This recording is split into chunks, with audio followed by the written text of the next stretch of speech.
Welcome to the Girthquake YouTube channel. On this channel, we post videos including full-length 40K games, podcast-style videos pertaining to anything and everything Warhammer 40K related, and of course, painting videos as well. If any or all of that sounds interesting to you, we would very much appreciate you hitting that subscribe button and turning on notifications so you never miss out on any of our videos. Today, I would just like to talk about my personal experience going to LVO 2022. Now, I want to preface this by saying this is from my perspective only.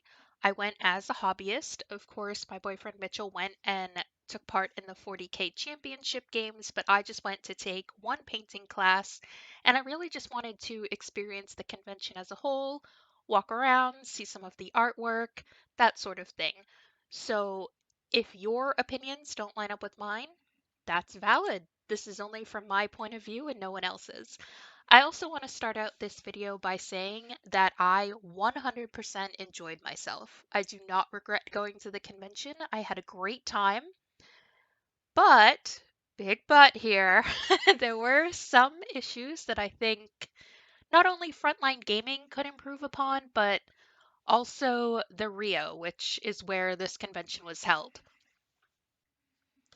I want to start out by first talking about the frontline gaming aspect of it.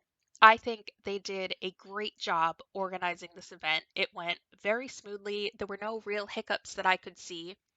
My only constructive criticism for the event would have been to clearly post schedules, even if it was just outside of the room it pertained to, because as it were, we could only view the schedules via a Google Doc on our phone that, of course, reloaded every time you went back to it and just wasn't very well organized. Apart from the side that you can't really easily read Google Docs on your phone, it just was very haphazard, it seemed like.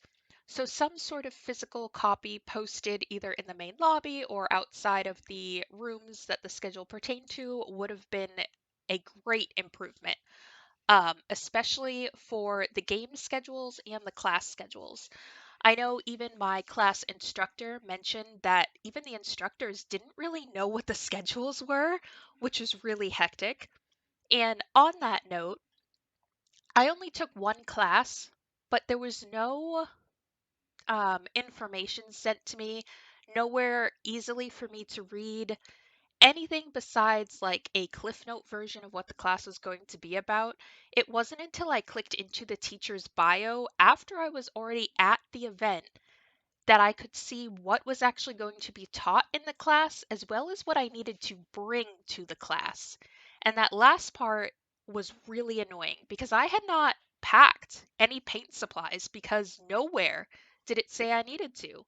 It was never sent to me. It was not on the page where I bought my ticket to the class. It was not on the page of the class overviews. I really had to go digging and I only ended up finding it by accident.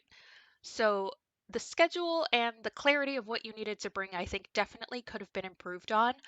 But that is all I have to say about the frontline gaming aspect of it. I think they did an amazing job otherwise.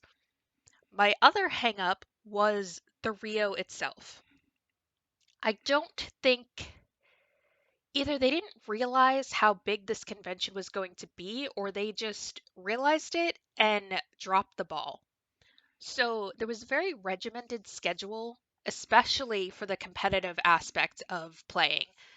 The players, there were supposed to be 1,200. There ended up being just over 750. But even still, they only had 45 minutes for a lunch break. And by the time we all piled out of the convention hall, there was no food. There was no staff there to tell us if more food was coming. Nothing. And on top of that, there were only ever at any time two restaurants open. And the lines would have taken longer than the allotted time slot that we all had to eat lunch to get our food.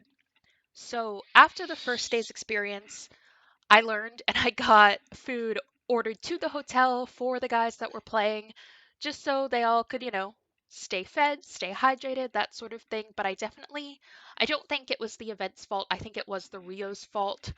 Um, yeah, they definitely just dropped the ball in being able to handle a convention that size with that strict of a schedule. And also, for the price of a hotel that's supposed to be like world renowned, it sucked. I mean, I got better amenities at $50 a night motels traveling across the country. There was no coffee maker, which was advertised. The toiletries were terrible. The hotel itself was just really, really outdated. Um, I would not recommend staying there if you have other options. It definitely was nothing to, write home about. I was just really disappointed with the hotel as a whole. But like I said in the beginning, I don't regret my experience. I would probably go again. And yeah, I hoped you enjoyed listening to this. Like I said, this is just my personal viewpoint. Don't take anything too seriously. I'm sure other people had different experiences. But yeah, thank you for watching. I hope you enjoy the painting here and, like, comment, all that fun stuff you're supposed to do when you watch YouTube videos. Thank you. Bye.